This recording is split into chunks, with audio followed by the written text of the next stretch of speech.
కాలగర్భంలో కలిసిపోయింది 10 సంవత్సరాలు. మళ్ళీ రెండవ తెలంగాణ రాష్ట్ర ముఖ్యమంత్రిగా నేను బాధ్యతలు చేపట్టిన తర్వాత మీతో ఒక సత్సంబంధాలు ఏర్పరచుకోవాలి, మీ సమస్యల్ని తెలుసుకోవాలని మిత్రుడు నిర్మాత దిల్ రాజు గారిని ఫిలిం డెవలప్మెంట్ కార్పొరేషన్ చైర్మన్ గా, తను కూడా గ్రామీణ ప్రాంతం నుంచి కష్టపడి పైకి వచ్చినవాడు, కార్మికుల కష్టాలు తెలుసుకొని రాష్ట్ర ప్రభుత్వానికి వారధిగా ప్రయత్నం చేస్తాడు, వారధిగా ఉంటాడు అని వారిని నియమించడం జరిగింది.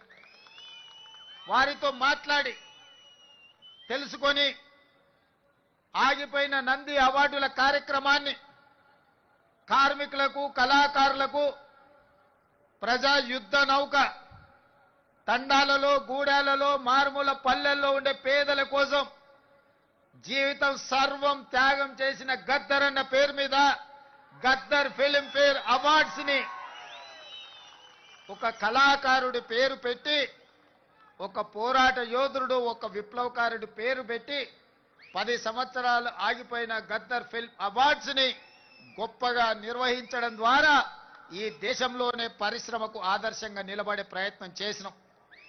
మిత్రులారా, ఆనాడు మీ శ్రమతో నంది అవార్డులు సాధించడమే గొప్ప అనుకున్నాం. కానీ మీ శ్రమ వల్ల హైదరాబాదు నగరంలో విస్తరించిన తెలుగు సినీ పరిశ్రమ నంది అవార్డులు కాదు, ప్రపంచంలోనే గొప్ప అవార్డైన ఆస్కార్ అవార్డులకి ఈరోజు గుర్తింపు పొందింది. అంటే ఆ శ్రమలో డైరెక్టర్లు, నటులే కాదు, దాని వెనుక నిరంతర శ్రమ ఉన్న ఈ కార్మికుల యొక్క శ్రమ ఉన్నది.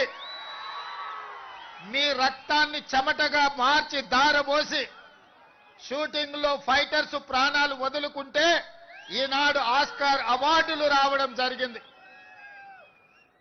ఈనాడు తెర మీద మీరు కనిపించరు, 2.5 గంటలు తెర మీద కనిపించే రంగుల రాట్నం, దాని వెనకాల ఉన్న మీ కన్నీటి చరిత్ర ఉన్నది. ఆ విజయం వెనకాల కార్మికుల యొక్క శ్రమ ఉన్నది. ఈనాడు మహిళా కార్మికులు కూడా తమ జీవితాన్ని, సర్వాన్ని త్యాగం చేసి ఈనాడు సినీ పరిశ్రమను నిలబెట్టడానికి ప్రయత్నాలు చేస్తున్నారు.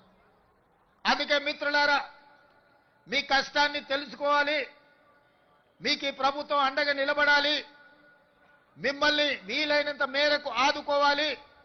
తద్వారా తెలుగు పరిశ్రమ ఈనాడు టాలీవుడ్ గా కాదు, హాలీవుడ్ నుంచి కూడా ఇక్కడికి వచ్చి షూటింగ్లు జరగాలి. ఈ హైదరాబాద్ నగరం ప్రపంచ సినీ పరిశ్రమకు ఒక వేదిక కావాలన్నదే నా ఆలోచన. అందుకే ఆనాడు నేను చెప్పిన, మీరు వచ్చినప్పుడు సినీ పరిశ్రమను చిన్న చూపు చూసే సమస్యనే లేదు. ఈనాడు ప్రతివాడు, నేను ఐటీ ప్రొఫెషనల్లను, హైదరాబాద్ నగరానికి ఐటీ అడ్డాను, ఫార్మాస్యూటికల్ ఇండస్ట్రీ అను ఏ విధంగా అయితే చర్చ జరుగుతుందో, ఫిల్మ్ ఇండస్ట్రీ కూడా ఈ తెలంగాణ రాష్ట్రంలో ఐటీ పరిశ్రమ ఎట్లనో, ఫార్మా ఇండస్ట్రీ ఎట్లనో, మా రాష్ట్ర ప్రభుత్వానికి ఫిల్మ్ ఇండస్ట్రీ కూడా అంతే ప్రాధాన్యత, అంతే అవకాశాలను ఇవ్వాలని ఈనాడు నిర్ణయించుకున్నాం.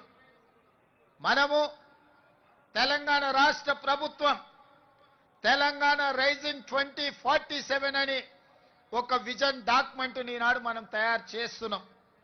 రాబోయే 100 సంవత్సరాలకి మన రాష్ట్రం ఏ విధంగా ఉండాలి, ప్రపంచ దేశాలతో ఏ విధంగా పోటీ పడాలి. ఈనాడు అప్పుడప్పుడు వాళ్ళు వీళ్ళు మాట్లాడుతుంటారు, మాకు బెంగళూరు, ముంబై, ఢిల్లీ పోటీ, లేకపోతే ఆంధ్రప్రదేశ్లో నిర్మించే అమరావతితో పోటీ అని. మిత్రులారా, మీరందరూ అండగా నిలబడండి. హాలీవుడ్ని ఇక్కడికి తెచ్చే బాధ్యత నాది. న్యూయార్క్, టోక్యో, సింగపూర్, దుబాయ్లతో పోటీ పడే విధంగా మన సినీ పరిశ్రమ మిత్రులు విదేశాలలో షూటింగులు కాదు, అద్భుతమైన రామోజీ ఫిలిం సిటీలో హైదరాబాద్ నగరంలో ఇక్కడ షూటింగులు చేసుకునే విధంగా ఇంకా స్టూడియోలను, కార్మికులను ప్రోత్సహించే బాధ్యత తెలంగాణ రాష్ట్ర ప్రభుత్వం తీసుకుంటుంది. అందుకే మిత్రులారా, ఈనాడు తెలంగాణ రైజింగ్ 2047లో మీకు ఏ విధంగా అయితే ఐటీ పరిశ్రమకు ఒక చాప్టర్, ఫార్మా ఇండస్ట్రీకి